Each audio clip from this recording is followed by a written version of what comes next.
Fala galera, beleza? Aqui é o Thiago Torquato. Quero falar com vocês sobre o tema da JAB, de Cosmópolis, Jovem Iniciação Bíblica de Cosmópolis, que o tema não pega bem, né? Dizer que segue a Cristo nesse caso o tema é sua fé ser morta, tá? Preparei alguns slides aí e a gente vai estar compartilhando aí com vocês, beleza? Então não pega bem você dizer que segue a Cristo e a sua fé ser morta, tá? O texto fica lá em Mateus 25, 31. Eu não coloquei aí nos slides, tá? Porque esse aqui é um teste também. Quero ver como que vai ficar. Diz assim, sermão profético, né? Quando o Filho do Homem vier em sua glória e todos os santos anjos com ele, então se aceitará no trono da sua glória. Todas as nações serão reunidas diante dele e apartará uns dos outros, como o pastor aparta dos bodes as ovelhas. E porá as ovelhas à sua direita, mas os bodes à esquerda.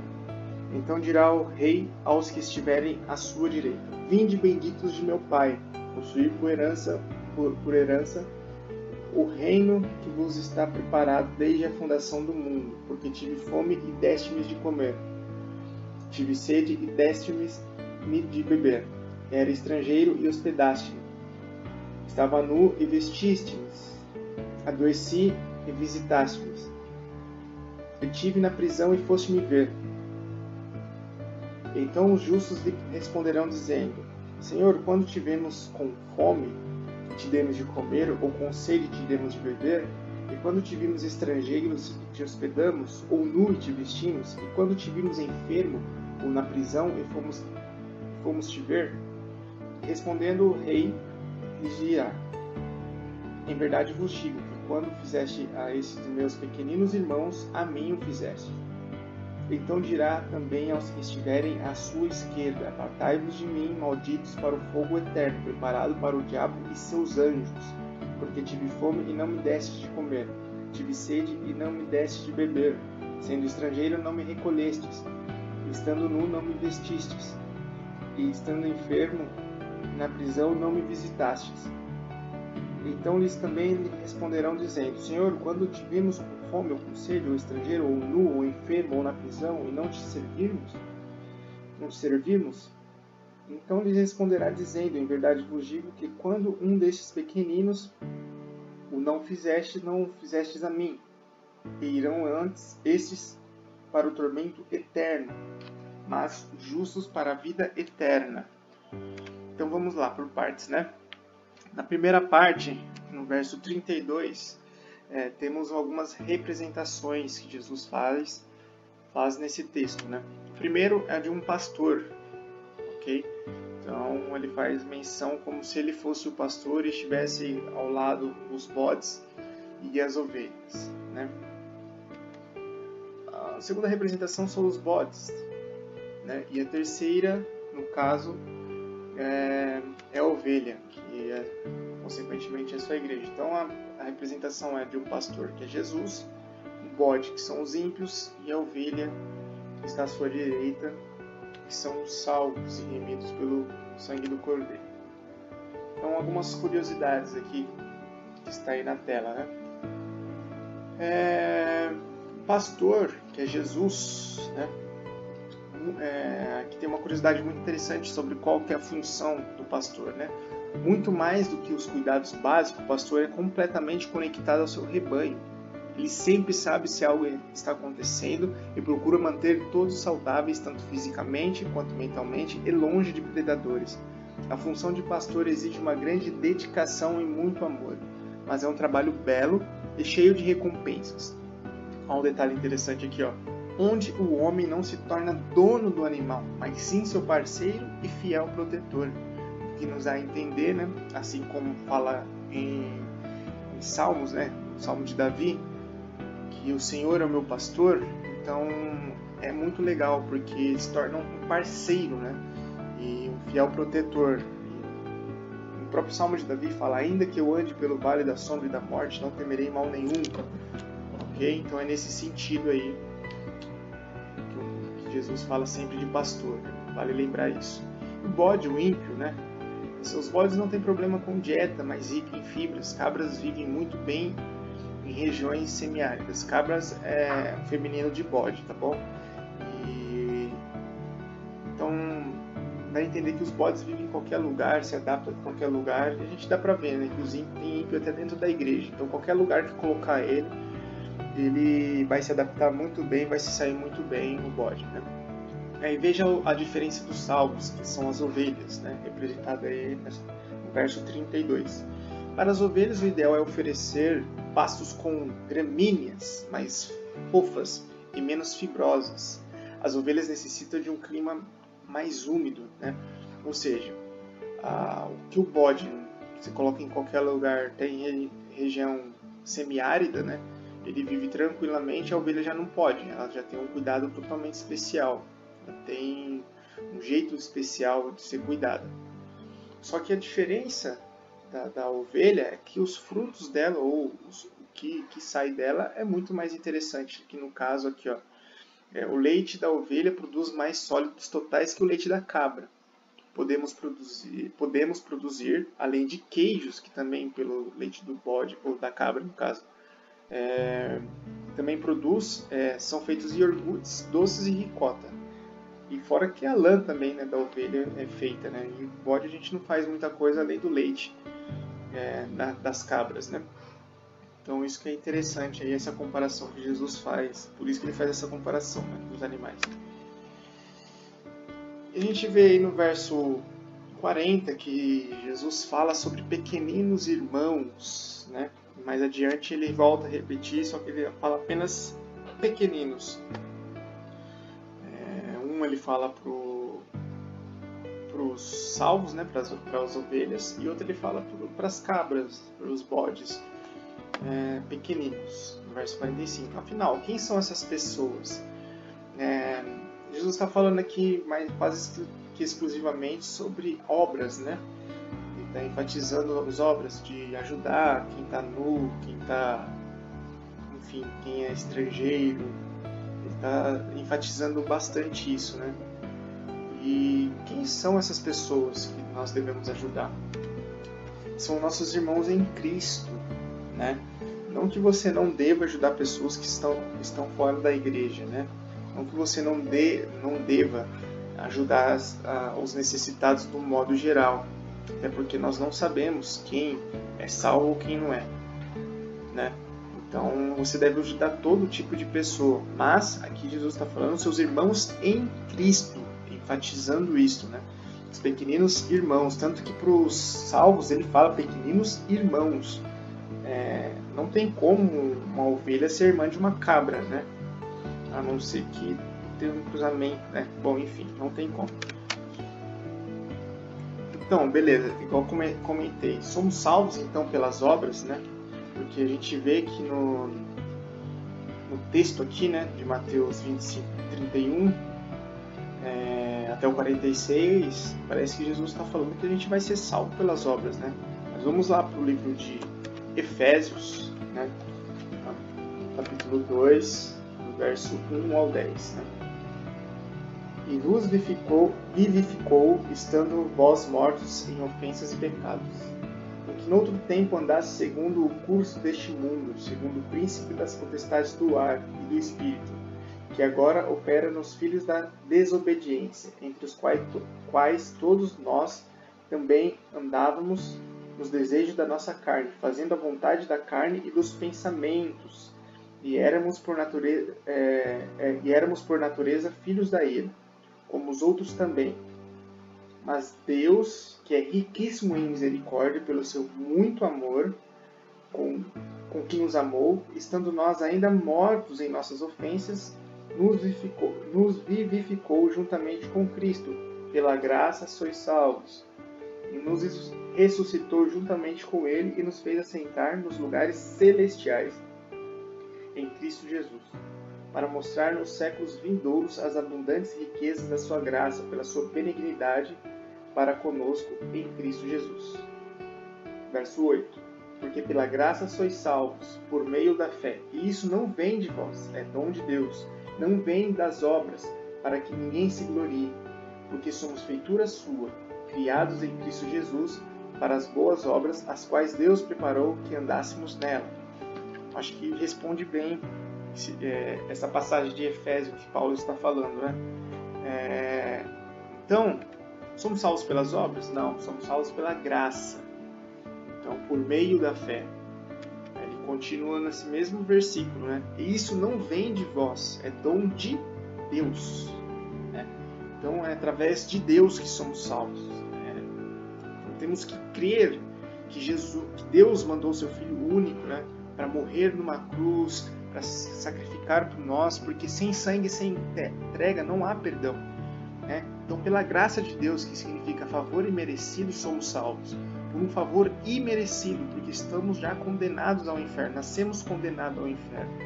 Por meio da fé, isso tem que ser, a gente tem que aceitar e entender o plano perfeito da salvação. Né? E no verso 9, dá o checkmate, né? Vamos dizer assim. Por que não somos salvos pelas obras? Porque se fôssemos salvos pelas obras, acredito que mais do que qualquer outra pessoa, os espíritas seriam todos salvos, né? Então, a salvação não vem das obras para que ninguém se glorie. E outra, nós pobres, né? Pessoas pobres sairiam na desvantagem, né? Porque pessoas com mais recurso financeiro talvez teria mais facilidade, né? De estar em vários lugares em menos tempo, fazendo obras sociais, entregando comida. E os pobres, né? Como que ficariam nesse sentido? Por isso que a salvação não vem das obras. Né, para que ninguém se glorie. Imagine o ego de muita gente como que não seria também. Enfim, prosseguindo aqui. Afinal, o que são as obras? Né? Por que Jesus fala tanto das obras nessa passagem de Mateus mais especificamente? Vamos abrir a Bíblia lá em Tiago 2 e vamos tentar entender o porquê, né, que ele enfatiza as obras e o que significa essas obras, a partir do verso 14, né, até o 26. Meus irmãos, Tiago fala lá no capítulo 2, 14. Meus irmãos, que aproveita se alguém se alguém disser que tem fé e não tiver as obras, porventura a fé pode salvá-lo?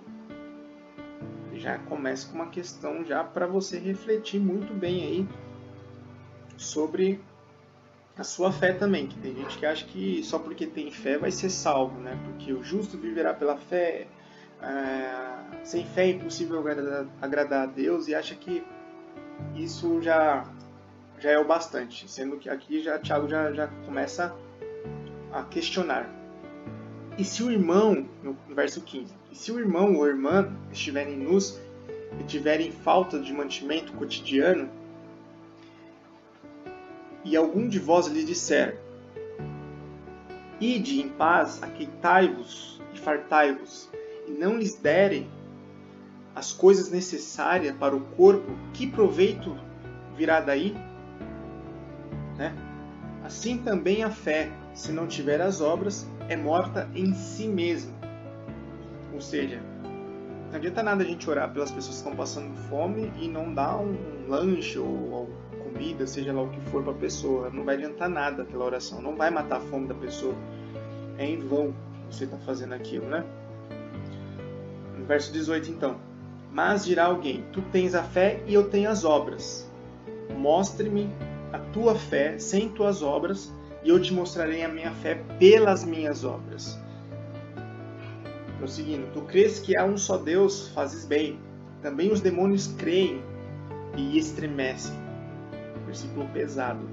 Mas o homem vão, queres tu saber que a fé sem obras, as obras é morta?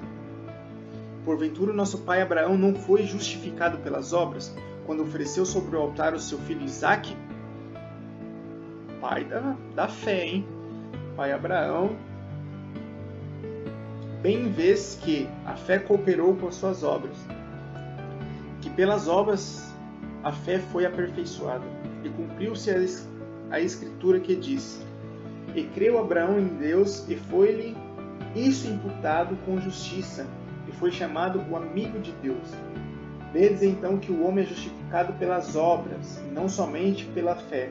E de igual modo Raabe, a meretriz, não foi também justificada pelas obras, quando recolheu os emissários e os despediu por outro caminho? Porque, assim como o corpo em espírito está morto, sem o espírito está morto, assim também a fé sem obras é morta. Ou seja, a salvação não vem pelas obras, a salvação não vem pela fé, ela vem por meio da fé, pela graça de Deus, que é um favor imerecido, mas as obras nada mais é do que o espírito da sua fé. A fé sem obras, ela é morta. Não adianta nada você dizer, balbuciar que você tem fé, né? Aí eu vou ler essa frase do que eu entendi. Peguei todo esse texto de Efésios, de Tiago, Efésios 2 e Tiago 2 coincidentemente, né? E montei essa frase. A obra vem através da nossa fé. Esse resumo, né? Agimos segundo a ela. Agimos segundo a nossa fé. Então as obras vêm através da nossa fé. A obra é a congruência da nossa fé. Para quem não sabe o que significa congruência, é você falar e viver aquilo que você fala. As suas atitudes condizer com aquilo que você vive. Então isso é congruência. Você ter fé em Deus e praticar as obras chama-se congruência da fé, né? Então, essa frase eu acabei criando para resumir, afinal, se somos salvos pelas obras ou não. Devemos sim ter fé em Deus, só que as obras têm que ser o espírito da nossa fé, né? A obra ela é a congruência da nossa fé, daquilo que professamos, daquilo que falamos, né? Então, prosseguindo aí. No texto de Mateus 25, lá no verso 46, Jesus deixa claro que há apenas dois destinos, ou dois caminhos a qual devemos trilhar, né? O caminho de morte eterna, que é o do lado esquerdo, onde os bodes estão, que Jesus já separa, né? Do caminho da vida eterna. Então, apenas dois caminhos, dois destinos, né?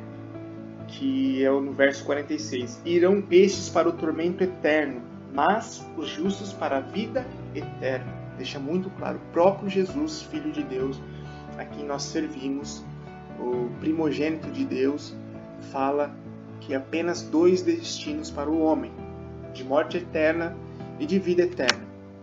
E eu separei dois textos que fala sobre vida eterna e outro sobre a morte eterna. E vou ler aqui também com vocês. O primeiro fica lá em Apocalipse 20, né? Que fala sobre o juízo final a partir do verso 11.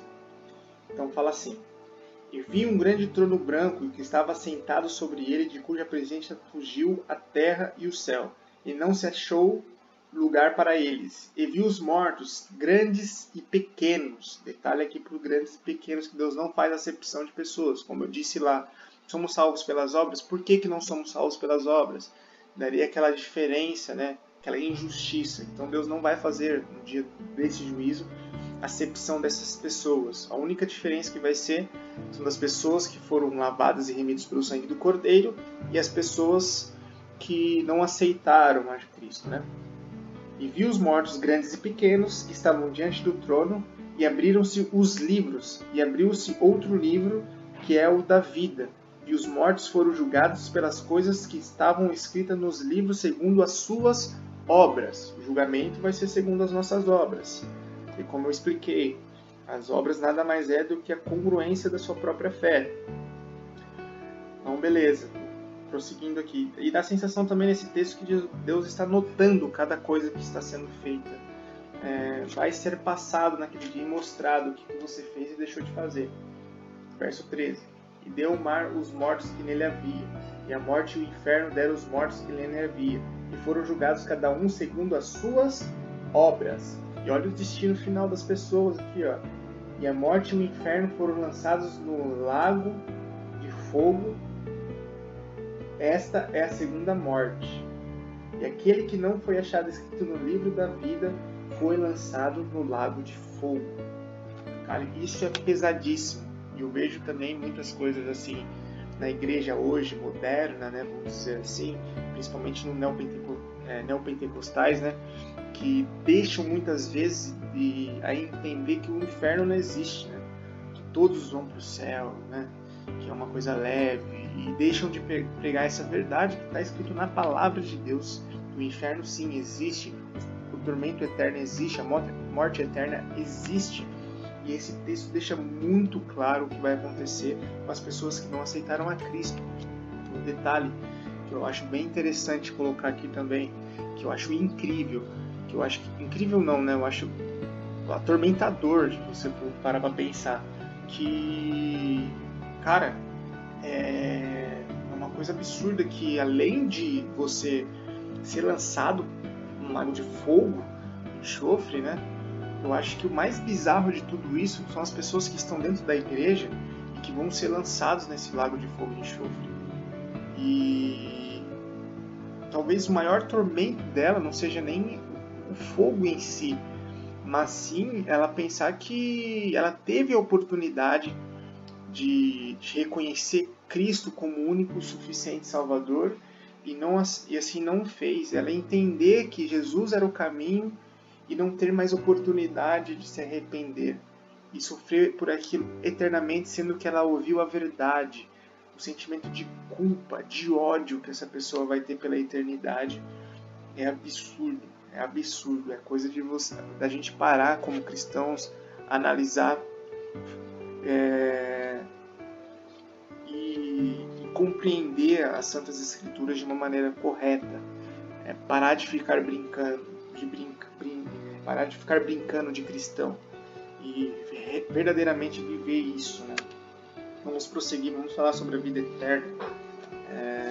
Famoso versículo de João 3,16, né, que fala: porque Deus amou o mundo de tal maneira que entregou seu Filho único para todo aquele que nele crê, não pereça, mas tenha vida eterna, né?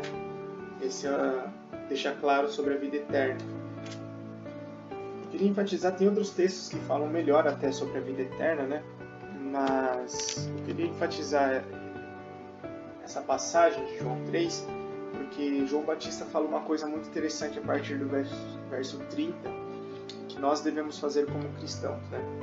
No verso 30 ele fala assim: é necessário que ele cresça e que eu diminua.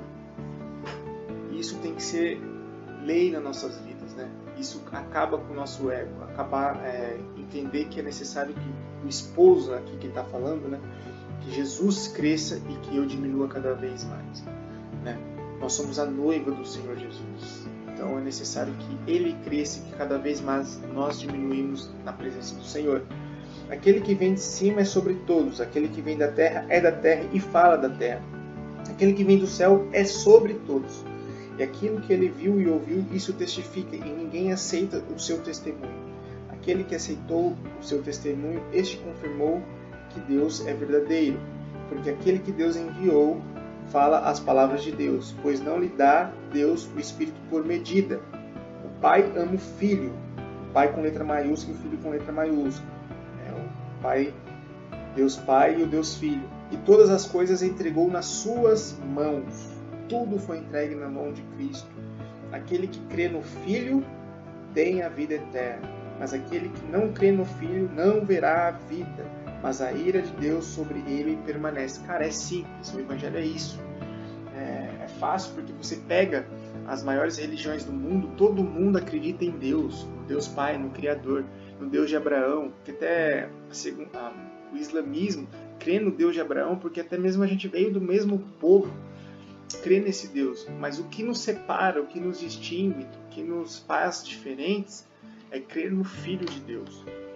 Então não é crer em Deus. Acho que a maioria da Terra são poucos ateus perto do que tem cristianismo, budismo e islamismo. Todos acabam acreditando em Deus, né? Então o que nos faz distintos, diferentes, é a nossa crença em Jesus, porque a salvação vem disso, crer no Filho. na morte e ressurreição de Jesus. Então a vida eterna vem através dessa crença. Esse é o caminho, o único caminho. Eu sou o caminho, a verdade e a vida. Ninguém vem ao Pai senão por mim. Né? E continuando aqui, eu quero que você entenda, no meio de tudo isso que eu falei, é que para você entender melhor toda a pregação que você ouvir, ou tudo que você ouvir sobre Deus, tem que levar para a cruz, aos pés da cruz. A sua vida tem que ser aos pés da cruz. Não adianta nada. A gente vê também o Velho Testamento apontando para a cruz durante todo o Velho Testamento, através da vida de Moisés, de Abraão, de Davi, de tantos outros personagens históricos da Bíblia, apontando para Jesus Cristo, apontando para a cruz. Então, a sua vida tem que ser aos pés da cruz. A sua vida tem que ser nos braços de Jesus, o seu bom pastor. Ele tem que ser o pastor da sua vida, tem que ser o Senhor da sua vida, muito mais do que Salvador. Ser Senhor da sua vida é colocar Jesus no centro da sua vida, deixar Ele tomar as atitudes necessárias da sua vida. Isso é de extrema importância. Então, se tem cruz, se tem Jesus, se tem sobre sacrifício, morte e ressurreição, isso vem de Deus. Isso faz sentido. Isto é Evangelho. É esse Evangelho que devemos pregar. Ide por todo mundo e pregar o Evangelho a toda criatura. É essa obra que devemos ter, a palavra de Deus. É esta fé que devemos professar e ir para os quatro cantos dessa terra fazer. Então, o que eu quero deixar claro para vocês é: não pega bem dizer que segue a Cristo e sua fé ser morta. Tá? Então, não pega bem você dizer que segue a Cristo e não ir por todo mundo e pregar o Evangelho. Não pega bem você dizer que é Cristo e não ligar para o sofrimento do seu irmão do lado. Não pega bem dizer que segue a Cristo e não se preocupar se seu irmão está nu ou não, se ele come ou bebe, se ele tem sede ou não. Então não pega bem você dizer que é de Cristo e sua fé ser morta. Repetindo, a fé sem obras é morta. E as obras é a congruência da sua fé. É o espírito da sua fé. Então não adianta nada você dizer da boca para fora, balbuciar que você tem fé em Deus e não praticá-la, sua fé. Não praticar ela. É esta mensagem que eu queria deixar através desses slides. E que isso possa impactar a sua vida de uma maneira tremenda, assim como impactou a minha e vem impactado diariamente. Eu espero que o Espírito Santo de Deus toque na sua vida, no seu coração, através desta mensagem. E voltemos ao verdadeiro Evangelho. Voltemos à pregação das Santas Escrituras. Aquilo que realmente Jesus quer que nós façamos, que é pregar o Evangelho, o verdadeiro Evangelho, não o Evangelho de oba-oba, não o Evangelho de prosperidade, muitas vezes, que tanto é pregado por aí, que é fácil, um Evangelho que Deus tem que te abençoar, Deus vai te abençoar. Mas o Evangelho de cruz, o Evangelho de sacrifício, um Evangelho de negação da nossa própria carne, um Evangelho no qual Jesus Cristo é o centro de tudo, Jesus Cristo é o Salvador, é o Senhor de nossas vidas. Esse é o verdadeiro Evangelho. Que o Senhor Jesus tenha espaço na sua vida, que o Senhor Jesus tenha a maior parte da sua vida, até mais que você mesmo, tá? Que Ele seja o centro, que Ele tome todas as atitudes por você, não mais você tome as atitudes por conta própria. Que Deus abençoe a sua vida, que a cruz de Jesus seja verdadeira na sua vida, que o sacrifício de Jesus não seja em vão na sua vida cotidiana, que seja presente a cruz de Jesus todos os dias da sua vida, que você esteja aos pés da cruz, a sua vida esteja aos pés da cruz. Um forte abraço, que Deus abençoe a todos e espero que essa mensagem faça a diferença nas suas vidas, na vida de cada um de vocês. Um grande abraço e até mais.